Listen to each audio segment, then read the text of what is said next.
없는 말씀이지만 기회가 있으면 꼭 이걸 나눠야 되겠다라고 마음먹고 있던 것이 오늘 생각이 나서 간략간략하게 좀 말씀을 좀 나누고자 하는 것이 있어요.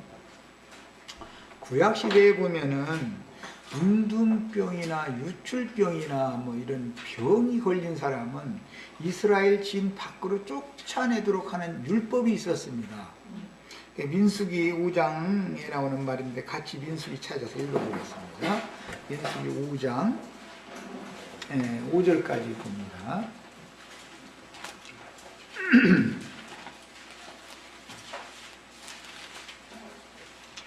자, 5장 1절에서 4절까지네 읽어보겠습니다. 여호와께서 모세에게 말씀하여 이르시되 이스라엘 자손에게 명령하여 모든 나병 환자와 유출병이 있는 자와 죽음으로 부정하게 된 자, 죽음으로 부정하게 된 자라는 말은 시체를 영은 사람 그 말이에요.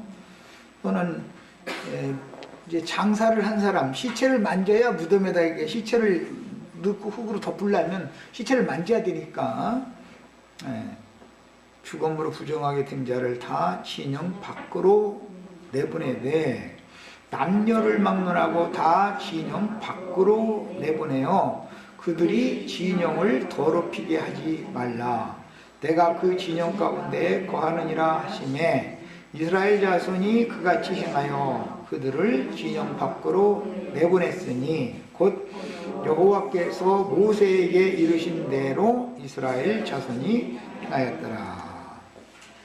여기 보면 이스라엘 백성들임에도 이스라엘의 진영에서 함께 머물 수 없는 사람들이 세 부류가 나왔어요. 첫째는 문둥병자고 그 다음에는 유출병자예요. 유출병자는 뭔 소리인지 아시죠? 유출병. 생명의 저수에서 생명의 액이 흘러나오는 것을 말하는 거예요. 그런 병을 걸린 걸 말하는 거예요. 그 다음에 죽음으로 부정하게 된 자라는 것은 시체를 만진 사람이 어쨌든 이제 그런 경우를 말하는 거예요. 이 세 가지의 부정에 노출된 사람은 이스라엘 진영 안에 거할 수가 없었어요. 쫓아내야 되는 거예요. 그러면 이제 다른 것은 뭐 예를 들어서 문둥병자 같은 경우는 겉으로 드러나니까 전 문둥병자네 하고 쫓아내면 되죠. 유출병자는 본인만 알죠. 나 유출병 걸렸어 이러고 광고하고 다니는 사람 없을 거 아니에요. 저 이 율법 보면은 뭐 부인이 월경하는데 뭐 구합을 했으면 뭐 돌로 터지게라 그러는데 나 우리 부인이 그렇게 말하고 광고하고 다니는 사람 없을 거 아니야. 그럼 이게 율법이라는 것이 사람이 생각하는 그런 말이 아니다라는 걸 지적하려고 내가 이걸 말하는 거예요.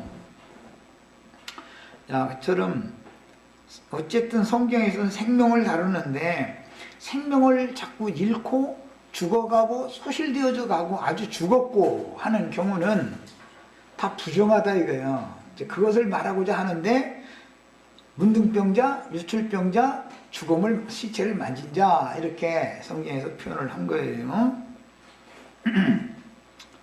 이제 문둥병이라고 하는 것은 그 영이 교만해진 사람의 경우를 특별히 지적하는 거예요. 그다음에 유출병이라는 것은 예수님 옷가를 38년 된 유출병 걸렸던 여자가 예수님 옷가를 만졌더니 그 즉시로 나았다 그런 말이 나왔죠. 그것은 구원을 받았지만 광야를 계속 맴도는 신앙생활을 하는 경우를 말하는 거예요.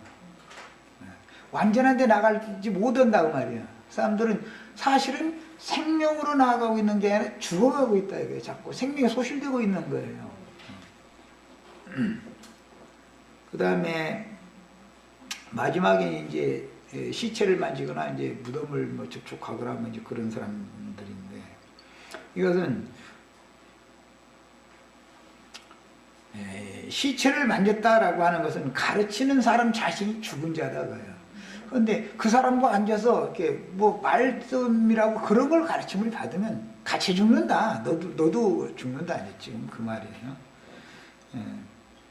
뭐 무덤을 만진 자, 뭐 또는 시체를 만진 자 이렇게 표현을 했어요. 신약 성경에 보면 어떤 사람들이 입은 무덤이고 열린 무덤이다 이렇게 되어 있죠. 거기에서는 죽이는 것들이 막 나온다 이렇게 되어 있어요. 그럼 무덤이 열려가지고서 영혼을 죽이는 것들이 나온다는 게 뭐겠어요? 무덤 속에서 무슨 그 썩은 시체의 어떤 악한 무슨 뭐 기운 뭐 이런 것들이 나오는 건 하나의 상징이죠. 말씀을 가르치는 자가 죽고 또 죽어서 뿌리로부터 말라서 썩어버린 사람인데 우리 눈으로는 안 보이지만 하나님 눈으로 볼 때는 그가 여러분 구원받으라고 축복받으라고 자꾸 외칠 때 그 아무 생각 없이 받아들이면 병균을 자꾸 마시는 거죠. 악기를 이제 이런 상징들이에요. 성경을 해석하는 이제 이런 어떤 원칙을 알아야 되는데 이런 것을 유대인들은 문자대로 했었기 때문에 문둥병자들은 예루살렘 성에 들어갈 수가 없어요. 지금 밖에 쫓겨나야 되니까 예루살렘 성 밖에 쫓겨나야 돼요. 그 사람들이 베다니 마을에 모여서 옹기종기 이렇게 살았었던 거예요. 예수님 때. 그 다음에 그 성 밖에 있는 사람들은 전부 성 안에 있는 사람들이 볼 때는 부정한 자들이다 이거예요. 부정한 자들이에요.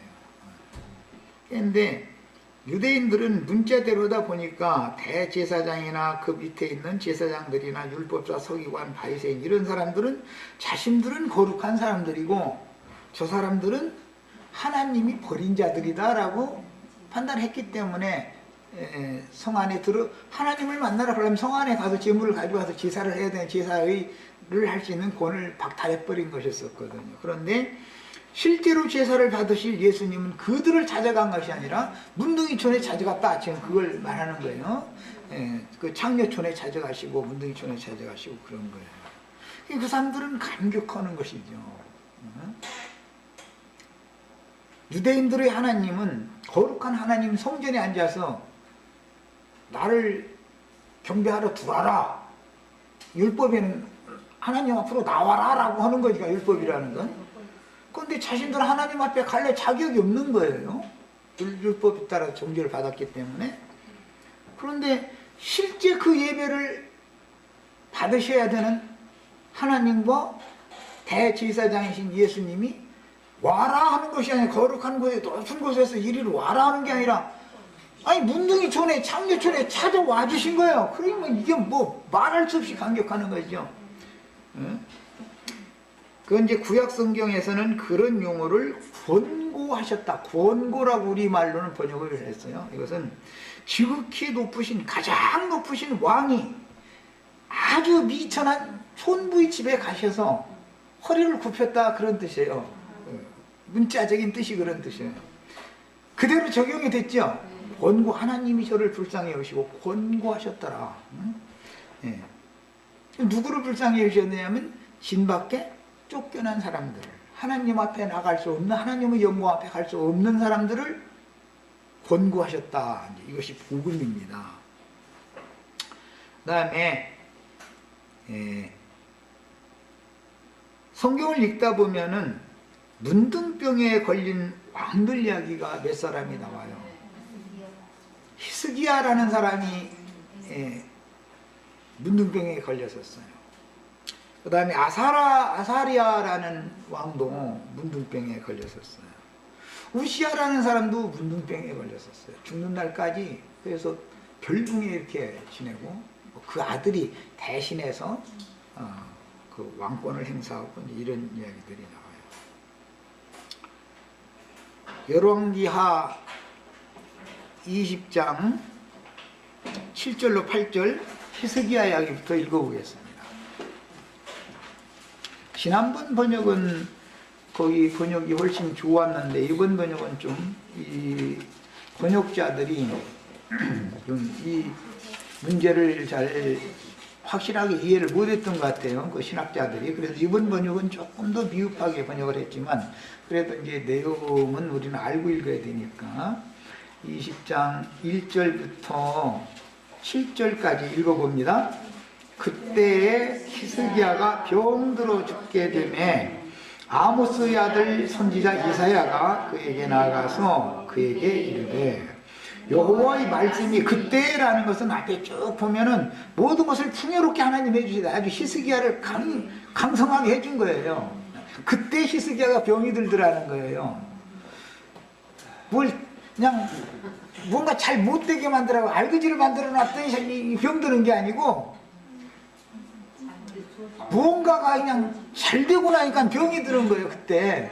그래서 뭔가가 솔솔 잘 될 때 조심하셔야 되는 거죠. 선지자 이사야가 그에게 나와서 그에게 이르되 여호와의 말씀이 너는 집을 정리하라. 집을 정리하라라는 것은 네 후사를 네 아들에게 물려주고 넌 죽을 준비해라. 지금 그 말이에요.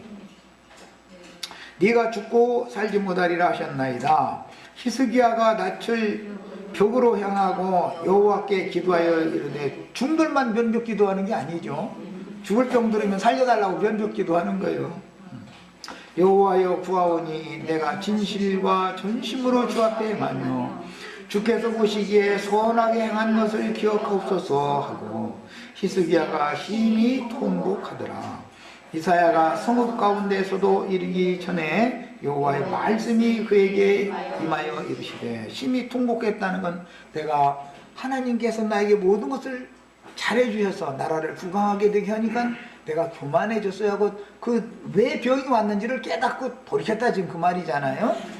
예, 그러니까 이사야 선지자에게 다시 말씀이 임한 거예요. 넌 돌아가서 내 백성의 주권자 히스기야에게 이르기를 왕의 조상 다윗의 하나님 여호와의 말씀이 내가 네 기도를 들었고 네 눈물을 보았노라.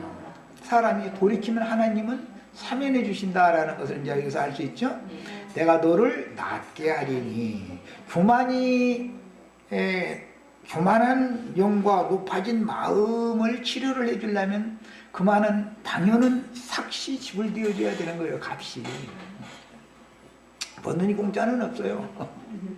대가집을 있게 말이죠. 어마어마한 체험을 하는 거죠. 지금 내가 너를 낫게 하리니 네가 3일 만에 여호와의 성전에 올라가겠고 뭐 일주일 만에 올라간다고 열흘 만에 올라간다고 5일 만에 올라가고 얼마든지 할 수 있는데 꼭 사흘길을 이렇게 제시를 하는 것도 다 뭐 설명할 필요 없이 이해가 될 거예요.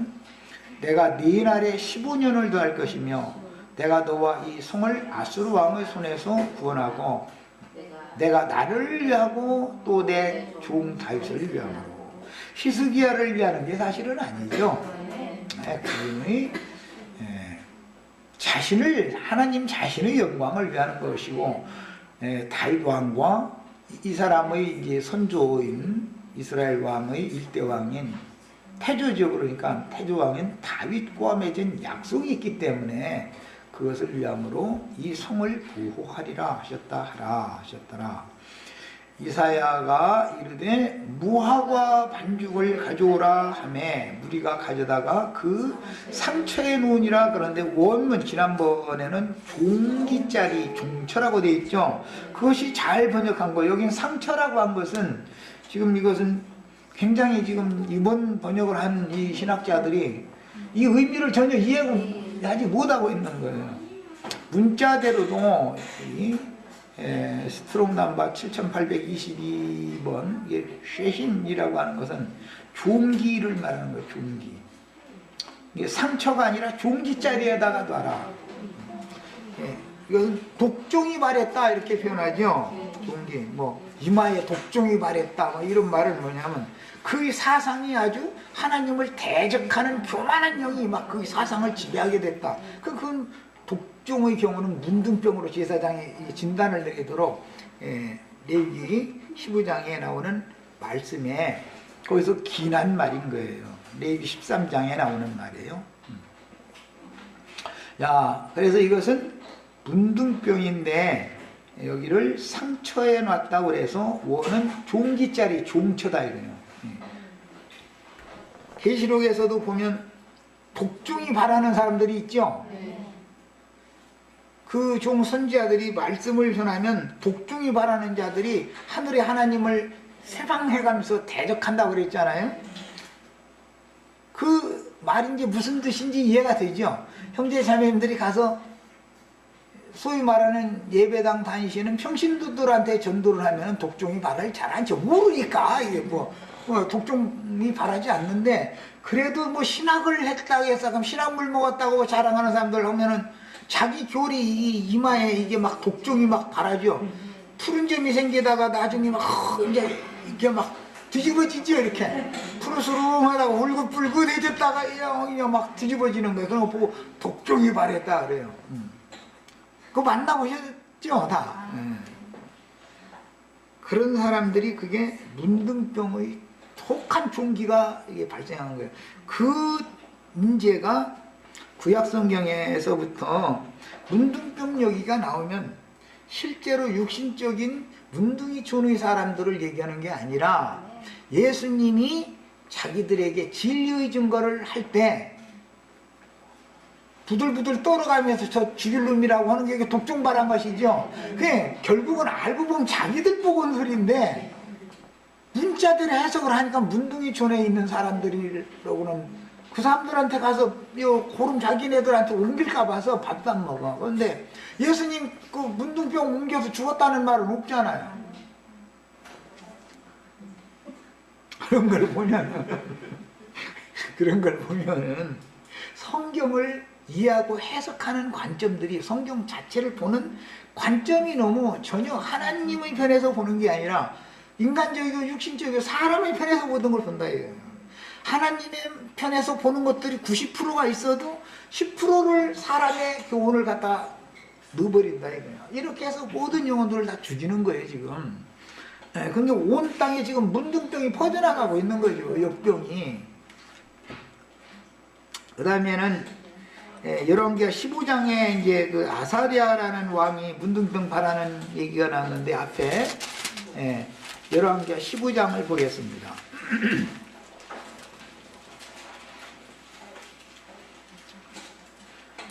1절부터 7절까지 한번 봅니다.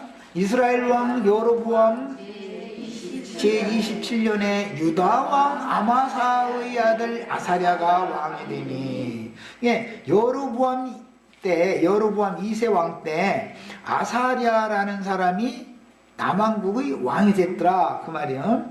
그가 왕이 될 때 나이가 16세라 예루살렘에서 52년을 다스리니라. 문둥병 걸린 사람인데 참 오래도 다스렸어. 그 어머니의 이름은 여골리아라 예루살렘 사람이더라. 아사랴가 그의 아버지 아마샤의 모든 행위대로 여호와 보시기에 정직히 행하였으나 오직 산당은 제거하지 아니하였으므로 백성이 여전히 그 산당에서 제사를 드리며 분향하였고 여호와께서 왕을 치셨으므로 그가 죽는 날까지 나병 환자가 되어. 그러면 이 사람이 뭐 그렇게 문둥병 걸려가지고 죽어야 될 정도로 큰 죄를 진 사람이 아니죠. 그 아버지가 하나님 섬기던 것처럼 정직하게 잘 행했어요. 한 가지 잘못은 산당을 빼앗지를 않고 그냥 왕이 어떤 산당에 가서 제사를 하니까 그 왕이 산당에 제사하러 간다 하면은 온 국민들이 헌금 내가지고서 왕 제사 지냈는데 그 재물 드릴 수 있도록 돕는 것으로 얼마나 영광스럽게 생각했겠어요 그때 백성들이. 그 왕이 산당에 자꾸 들락달락 했으니까 그 산당에 있는 산당 제사장들은 왕의 그 신임을 받는 사람이니까 모든 백성들이 그 산당 제사장을 신처럼 받들을 거 아니에요. 이제 상황을 이렇게 만들었다 이 말이에요. 그게 뭐 큰 잘못을 한 게 아니에요 인간적으로 보면은. 그런데 하나님이 보시기에 이게 교만하다고 판단했기 때문에 하나님이 이 왕을 쳤다 그 말이에요. 그 여호와께서 왕을 치셨으므로 죽는 날까지 나병 환자가 되어 별궁에 거하고 왕자 유담이 왕궁을 다스리며 그 땅 백성을 치리하였더라 그랬어요.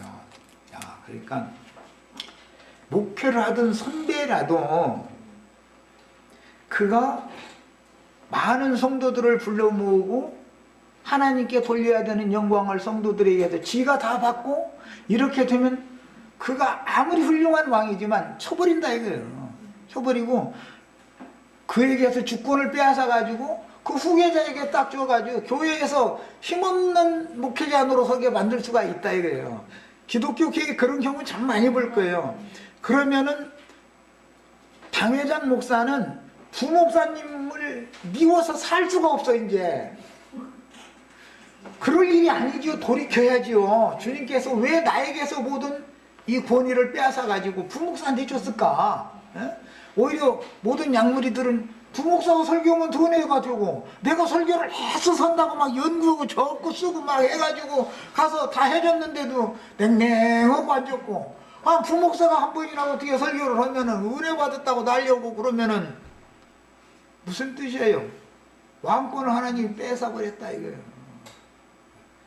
네가 멸시하고 아무것도 아닌 자로 보고 있는 그 사람을 나는 얼마든지 더 크게 쓸 수 있다 이걸 보여주는 거 아니에요. 그런데 이건 불행한 것이 그런 일이 있는데도 이 사람이 왜 이런 일이 왔는지를 못 깨달았다. 왜 아들한테 나의 권을 나 멀쩡히 살려놔두고서 아들이 다스리게 만드는지를 못 깨달아. 그래도 죽는 날까지 그랬다는 거예요. 죽는 날까지. 얼마나 우직한 사람이요. 어? 그러면 무엇가 이렇게 이 사람의 눈과 귀를 멀게 만들었겠냐 이 말이에요. 사람이 교만해지면은 하나님이 징벌을 보내도 깨달음이 안 온다는 거예요. 여기서 이제 뭐 이 아사랴의 아들이 그 아버지 죽는 날까지 요담이 그 아사랴 왕 아버지 죽는 날까지 왕 노릇을 대행을 하게 했다 그랬는데, 이것은 이만큼 인간이 우직한 것을 여기는 보여주는 것이고, 하나님은 아직 자라지도 않은 아이를 얼마든지 더 크게 쓰실 수 있는 거예요. 엘리 제사장과 사무엘과도 똑같은 일이 언제든지 반복될 수 있다. 그러면은 깨달아야죠. 자기가 그 명색이 왕인데 주님께서 나를 이렇게 낮추시는 게 이유가 있다. 아, 내가 너무 하나님 앞에 교만하게 행하고 있다는 뜻이구나. 경계를 보내셨구나 하고, 그가 돌이키면은 하나님 고쳐주시는 건데, 이 사람은 죽는 날까지 그랬으면 돌이킬 줄을 몰랐다 그 말이란 말이지. 지금 아까 히스기야와 대비되는 건 뭐죠? 히스기야는 돌이켰어요. 아사랴는 죽는 날까지 깨닫들 못하는 거예요. 왜 그러는지를. 그게 목회라는 것을 배워야. 난 오늘은 이제 그 창세기가 목회에 관한 거에 중점이었기 때문에 성경을 알아야 목회를 한단 말이야. 성경도 몰라가면서 그냥 뭘 하면 되는 줄 생각하면 안 된단 말이야. 사람들만 불러보아서 뭐를 하고 하면 자기가 영광을 받을 수는 있을지는 모르지만 하나님 보실 때는 그게 쳐버리고 그게 문둥병 걸린 사람일 수가 얼마든지 있다 이거예요. 하나님이 버리면 끝난 건데 신자들한테서 막 떠받들미를 당하면 그것은 문둥병이다 말이야. 하나님은 그거를 버렸는데 신자들은 막 떠받쳐들여주면 그것이 영광이 아닌 거예요. 그게 이걸 알아야 된다 이거예요. 목회하는 사람은. 자, 이번에는 이제 우시야 얘기 좀 읽으려고 그래요. 역대하 26장 19절로 21절을 읽겠습니다. 26장. 이거는 이제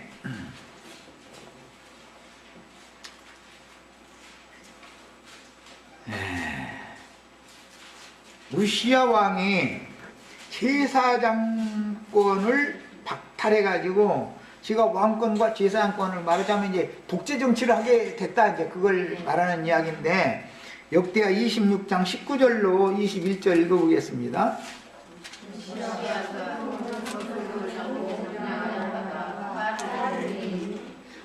그가 제사장에게 화를 낼 때 여호와의 전 안향단 곁 제사장들 앞에서 그의 이마에 나병이 생긴지라. 아니 무슨 놈의 내내 멀쩡하던 사람이 제사장, 야 그 제물 갖고 왔어? 내가 제사랑 깨달랑 뒤서 구경이나 해 하고 가서 제사를 했어.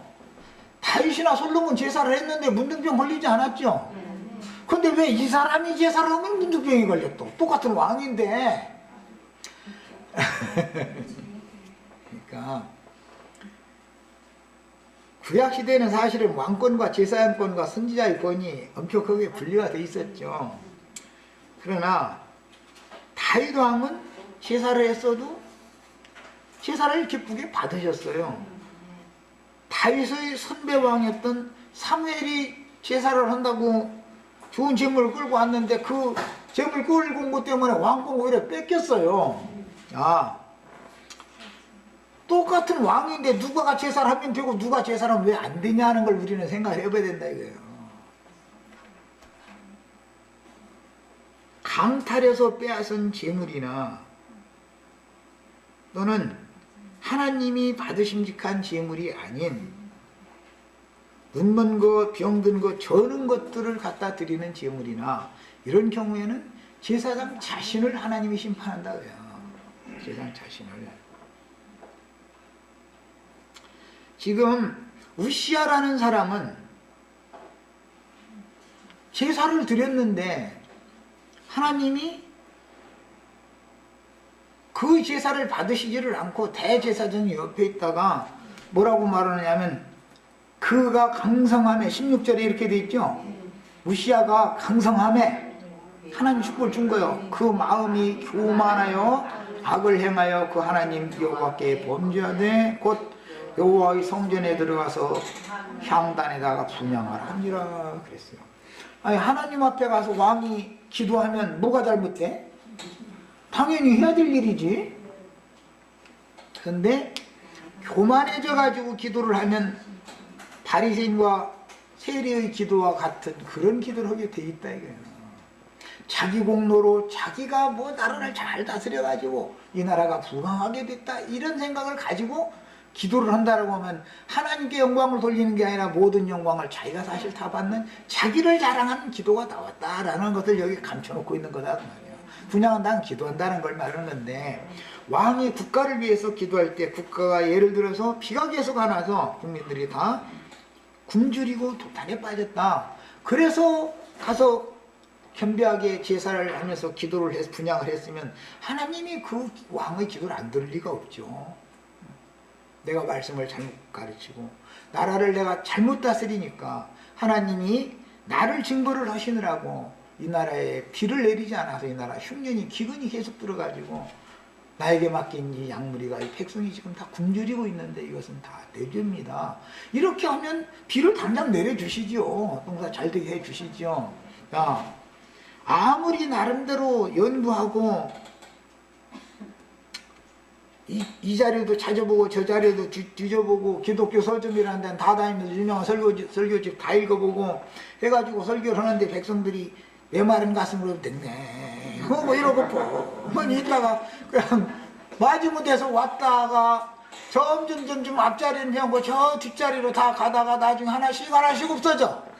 그러면은 이 나라에 지금 기근이 임한 것이죠. 그럼 목회자는 빨리 깨달아야 된다 이거예요.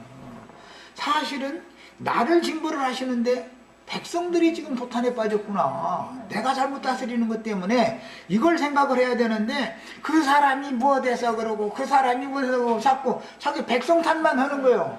요즘에나 그 이게 또 이거 잡아갈까 하면서 이게 이러면 안 된다 이거예요. 적어도 나라를 다스리는 사람이면 그 나라의 모든 문제는 그 왕에게 책임이 있는 거예요. 교회 문제가 생기면 저 사람이 이랬든 이 사람이 이랬든 그래서 그럴 값이라도 책임은 나한테 있는 것이잖아요. 야, 책임은 진력으로 하지 않고 권리 주장만 하려고 하면은 무시자처럼 된다 지금 그 말이에요. 성경을 볼 때는 이렇게 나처럼 해석을 해야 이게 말하고자 하는 하나님의 의도가 정확하게 해석이 되는 거예요. 자, 그러니까 대제사장이 있다가 우시아 왕이요 분향은 나한테 맡겨도 될걸 왜 왕이 분향까지 하느라고 그렇게 애를 쓰십니까? 그 무슨 뜻이요? 당신은 자기 자신의 영광을 구하는 기도만 하지 이 백성들이 도탄에 빠진 건 왜 지금 모르십니까? 그 말을 한 거잖아요. 대제사장이 여기 그렇게 써 있느냐고 또 어떤 사람이 또 누가 따질까 못하는데 내 눈에는 정확하게 그렇게 써 있어요. 내가 보기에는 이렇게 써 있어요. 그러니까는 이 쳐죽일 놈이 감히 내가 하는 일에 대해서 이래라 저래라 하고 앉았어? 그 말 떨어지자마자 여기가 그냥 문둥병이 이마에 생겨버리더라는 거예요. 아, 그러니 참 화를 낼 때 여호와의 전한 향단 곁 제사장들 앞에서 그의 이마에 나병이 생긴지라. 대제사장 아사랴와 모든 제사장이 왕의 이마에 나병이 생겼음을 보고 성전에서 급히 쫓아내고 여호와께서 치심으로 왕도 속히 나가니라. 네. 국민들의 민심이 왕인 자기에게로만 다 돌아와야 되는데 대제사장이 왕을 잘하니 잘못하니 이런 말을 할 정도까지 대제사장한테 자꾸 권위를 하나님이 맡겨주니까 국민들의 민심이 대제사장한테 가니까 대제사장 본때기를 보이려고 오늘은 분향을 내가 하겠어 이러고 제사장 망신을 주려고 갔는데 오히려 지가 망신 당했다. 지금 그 말이에요. 뭔 말인지 충분히 아시겠죠? 하나님은 인간의 신령과 피부를 낱낱이 다 살펴보고 계신다. 목회라는 건 함부로 하는 게 아니다. 그러면 이제 결론입니다. 다윗이나 야곱이나 이런 사람들처럼 하나님 앞에서 배워서 목회를 해야지, 무슨 혈통에 따라서 대가 그러니까 그렇고 이런 식으로 종교적인 어떤 규례에 따라서 그 자리에 앉으면 다 이렇게 돼 있다는 거예요. 이런 짓 하게 돼 있다는 거예요. 자, 우리는 이제 이런 걸 통해서 오늘 창세기 30장에서 나눈 야곱의 그 목회와 야곱에게 하나님이 주신 품삯이라고 하는 것에 대해서 깊은 이해를 하시고 하나님의 마음과 하나님의 생각을 가지고 성경을 보는 눈이 그쪽 하나님 편에서 모든 것을 생각하면서 읽도록 이 눈들이 다 열리고 귀도 열리고 이렇게 해서 다 밝아지셔야 되겠어요. 나도 하는 게 언제 어떻게 될지 몰라요. 그래도 우리 형제 자매들은 나보다 갑절의 영감을 다 받으셔서 목회를 더 잘하셔야 되겠어요. 여기까지 해서 마칩니다.